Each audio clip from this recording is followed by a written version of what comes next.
Are N electric and POP work में आपका स्वागत है। आज हम बताया गया ओम का मार्किंग। ओम डिजाइन की मार्किंग करने का तरीका, सर्कल की समझ और मार्किंग पॉइंट्स। सबसे पहले आपको ओम डिजाइन के लिए जरूरी साइज, त्रिज्या, रेडियस नापकर एक सर्कल वृत्त बनाना होगा। इस सर्कल को 4 बराबर भागों में विभाजित करें। अब 4 में से 3 मार्किंग पॉइंट लगाएं और उसके बाद 2 पॉइंट के बीच का आधा सेंटर भाग भी मार्क कर लें। ये मार्किंग पॉइंट डिजाइन के घुमावों, कर्व्स के लिए सेंटर का काम करेंगे। घुमाव कर्व्स बनाना, एक फर्मा या बड़े प्रकार कॉम्पास का उपयोग करें। पहले बताए गए मार्किंग पॉइंट्स पर फर्मा को मिलाएं और मुख्य ओम की आकृति के घुमावों को घुमाना शुरू करें।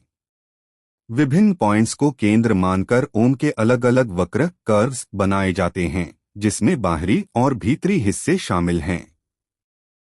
एक घुमावदार लाइन को दूसरे से मिलाकर कट इंटरसेक्ट जाता है, जिससे ओम का मुख्य ढांचा मेन स्ट्रक्चर तैयार होता है। बिंदु और मोटाई विड्थ।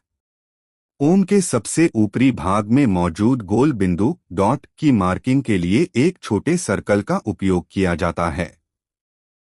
डिजाइन को पीओपी में उभरा हुआ रेज्ड बनाने के लिए पहले अंदरूनी लाइन और फिर उस लाइन से बाहर की तरफ समान दूरी पर दूसरी लाइन मार्क की जाती है।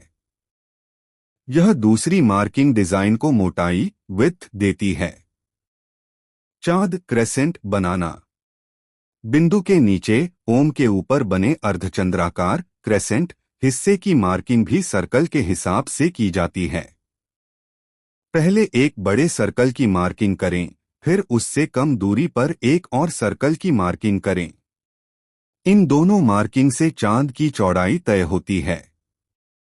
जरूरी माप और कैंसिल लाइट की जगह है।